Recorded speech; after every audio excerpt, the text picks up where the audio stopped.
Welcome to this introduction to GeoPandas. GeoPandas is a Python library which, as the name suggests, is built on top of the very popular Pandas library, with some additional geospatial specific functionality added. It leverages a few additional libraries to make this possible. Fiona for reading and writing, PyProj to handle projections, and Shapely for dealing with the geometries themselves. It relies on some others as well, such as rtree or PyGeos for spatial indexing, but we'll touch on those as needed. For this video, we'll be using Jupyter Notebook, but this code will work in any Python IDE, and the notebook is available in the GitHub linked below. I'll also include in the GitHub a spec file for recreating the environment I'm using in Anaconda. This video assumes some familiarity with pandas, as well as Python in general. If you're not yet comfortable in Python, I'd recommend Automate the Boring Stuff, which can be found online for free, or can be purchased as a book. I'll be working through a small project using data found on Washington, D.C.'s Open Data Portal. I personally find it much easier to learn something if a practical application is shown. DC publishes a laydown of their neighborhood clusters that the city uses for planning purposes. The clusters themselves have unhelpful names ranging from cluster 1 through cluster 44, but in the attribution itself, the names of the neighborhoods grouped inside of that cluster is given. They also publish construction permits applied for and approved by the District Department of Transportation. Each year is its own data set, running from 2012 through 2021. This is point data, with each point being an application, along with just a bunch of metadata about the request. We'll work through reading in these datasets, merging them together geospatially to try to derive some meaning from them. This won't be the most rigorous project from a data science or GIS perspective, as it's only really intended to show GeoPandas functionality. We'll start by importing GeoPandas and reading in our neighborhood clusters. The convention is to import pandas as GPD, similar to the convention of importing pandas as PD, which I'll also do. GeoPandas has a read file function, which infers the file type from the extension. I find this to be a huge improvement over pandas, where you need to know the file type you're planning on reading. The read file function passes the argument straight to Fiona under the hood, so any file type the Fiona install on your computer supports, GeoPandas will as well. You can check that using Fiona's supported drivers member variable.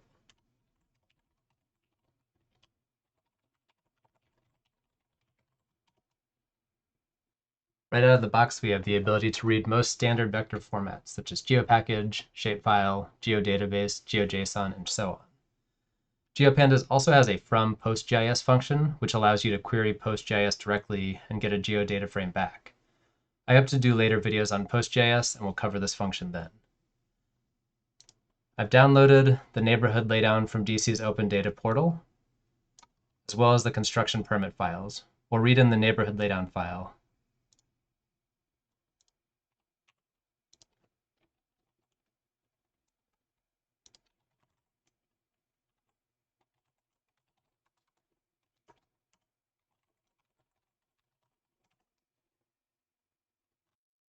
All the function traditionally associated with pandas, such as filtering, aggregation, and plotting, is here right off the bat. When we take a look at the data frame, we can see that it has a geometry column. This column doesn't have to be named geometry, but when reading from file, traditionally it is. The major data structure that GeoPandas gives us is a geodata frame.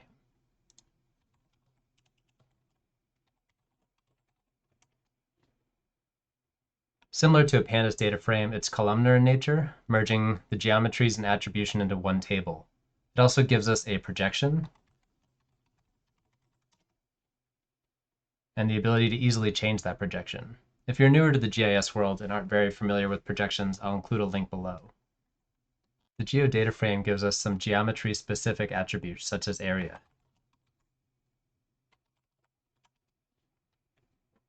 Note here that the area is in decimal degrees, so we could temporarily change our data to a meter-based coordinate system to get the area in square meters.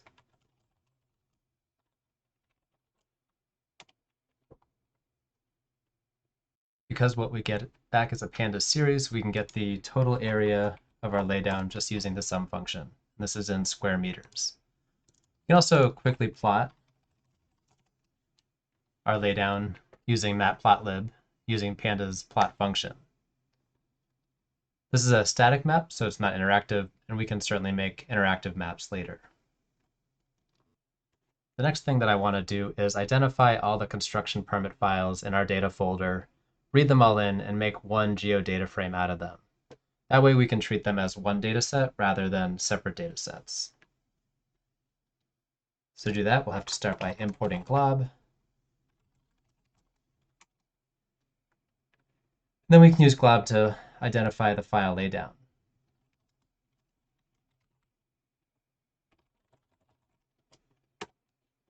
And we get a list of file names back. We can capture that. And we can use the standard pandas practice of looping over that list, reading in each file, and then concatenating them into one geodata frame. Start with the standard pandas design pattern of creating an empty list, looping over each of these files, reading it in, doing any data changes. So for in this case, we don't have the actual year in the file, so we'll have to add that in. Conveniently, that's part of the file name, so we can pull that out. And then we'll put them all in our list as we read them in.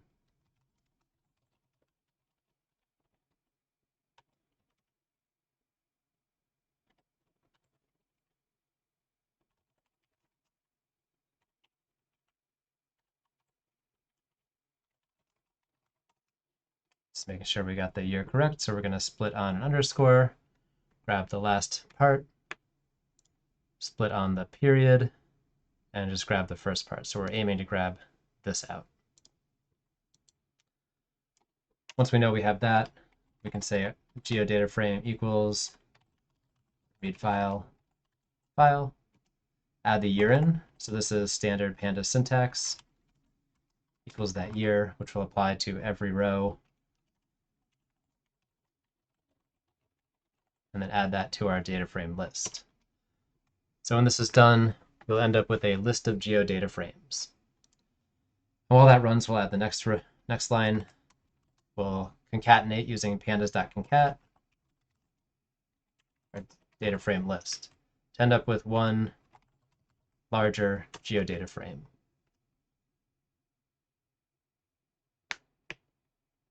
And so while this runs, the next step is going to be doing a spatial join between the neighborhood geodata frame and the construction permits geodata frame.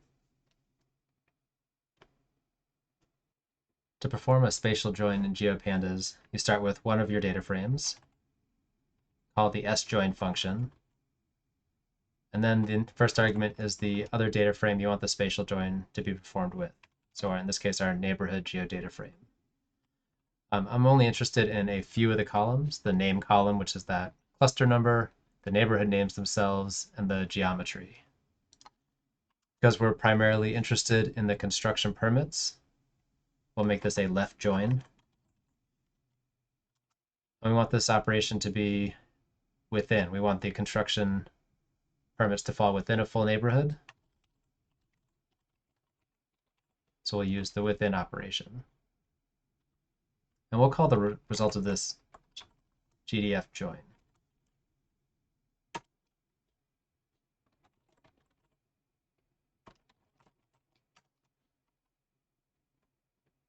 And when this is done running, we see that we have all the original construction permit columns with the addition of the cluster name for each row, and then the neighborhood names associated with that cluster.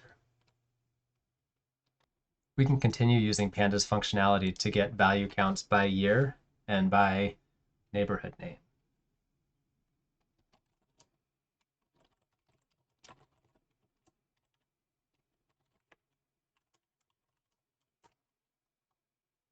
So for every cluster, for every year, we now have a count.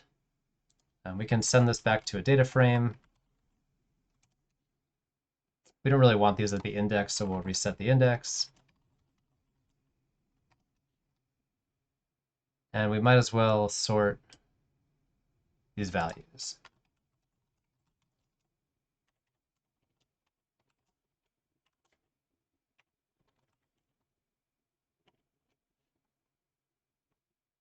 We can now capture these outputs in a variable. So we'll say our counts by year is the result of all that. And then we can also reset the column names.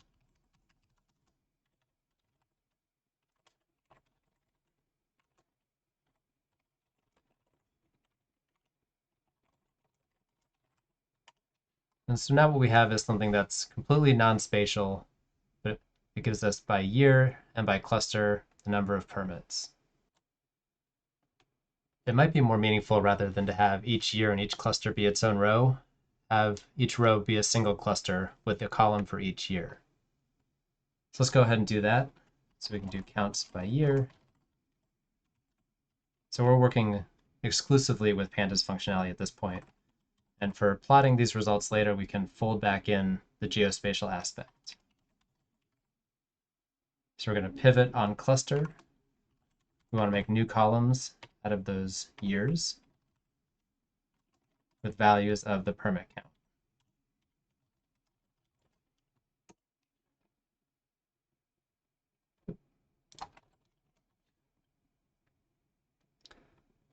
So we'll save this off.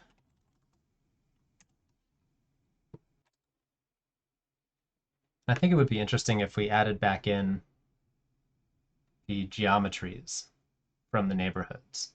That way we can export this and put it into GIS and explore it that way, or make some plots based on that information. So we can use pandas merge. Got our pivoted data frame here, our neighborhood geodata frame. And again, we probably only really want a few of those fields.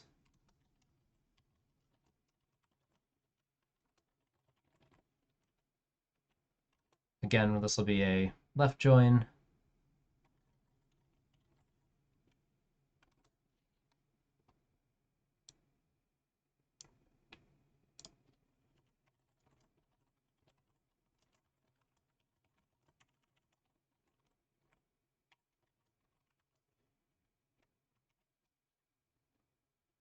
And so what we're going to get back is a data frame with a column for every year, for each cluster, and the associated geometry. And we've got the neighborhood names back in. So if we save this off, we can check the type. And because this was just a pandas merge, we actually don't have a geodata frame. It's pretty easy to turn this into one. We can use the geodata frame function in GeoPandas. Pass it our pivoted GDF, which was maybe named a bit early. Let it know which column the geometries are in and what the expected projection is.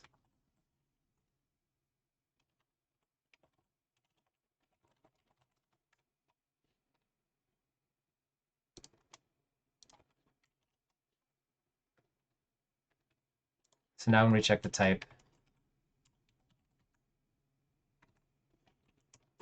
we have a geodata frame that is ready to plot or ready to write out. So I think it would be interesting to identify the 5 or 10 areas or clusters in DC that have had the largest change over the past few years. So we can calculate the biggest percent or the percent change for each row from 2012 through 2021 and make a new column for that. Call it percent change.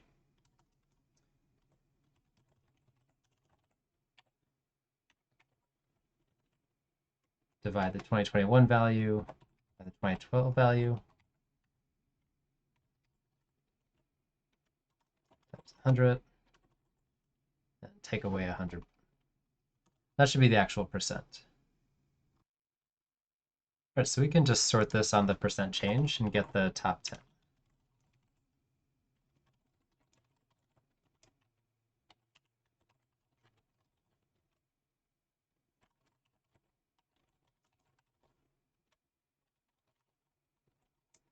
And we can even just plot this to take a quick look. So it looks like these are spread across the city, but because it's interactive and there's no background map, it's sort of hard to get any additional context here. So we'll save this app, and we can plot these over the years to see what those lines kind of look like. So we can start by importing matplotlib.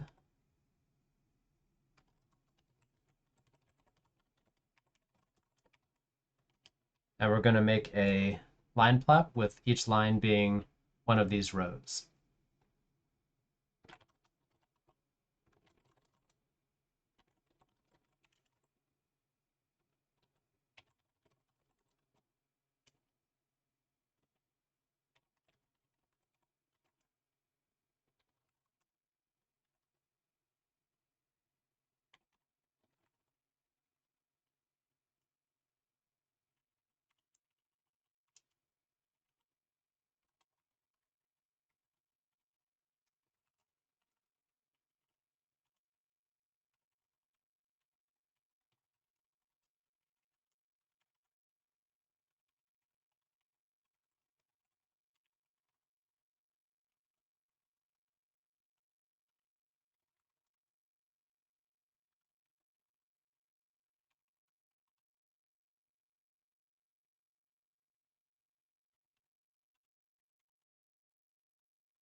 Okay, so we want to get a list of all the years, and we'll use that for the actual plotting. That will be our x values. We'll get those values as our y values out of each row. And then we do want to have a label so we know which cluster is which.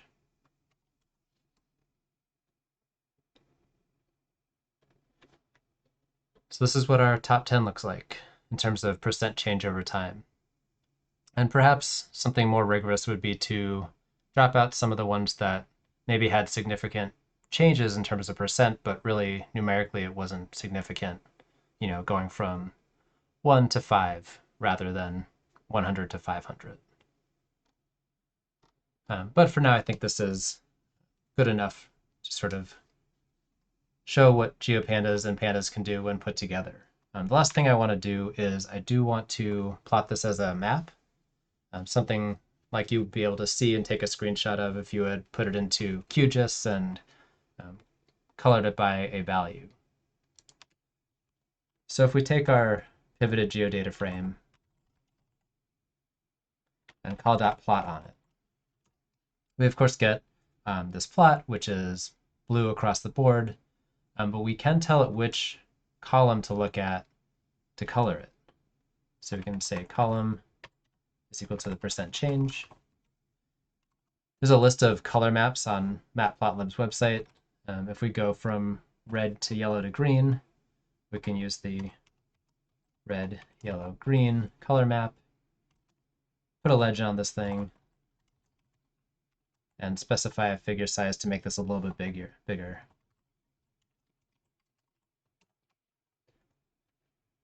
And right off the bat, we get kind of a heat map or a choropleth of the percent change from 2012 to 2021 of those construction permits by neighborhood cluster. So I think that's pretty cool.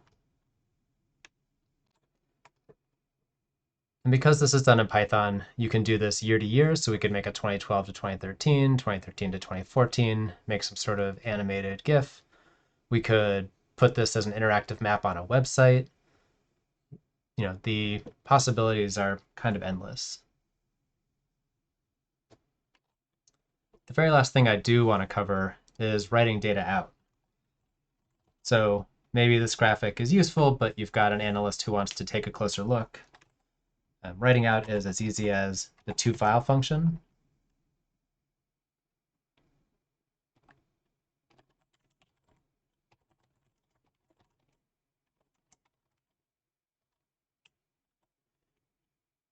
And you just pass it the file name of where you want this to be written. So shapefile is the default.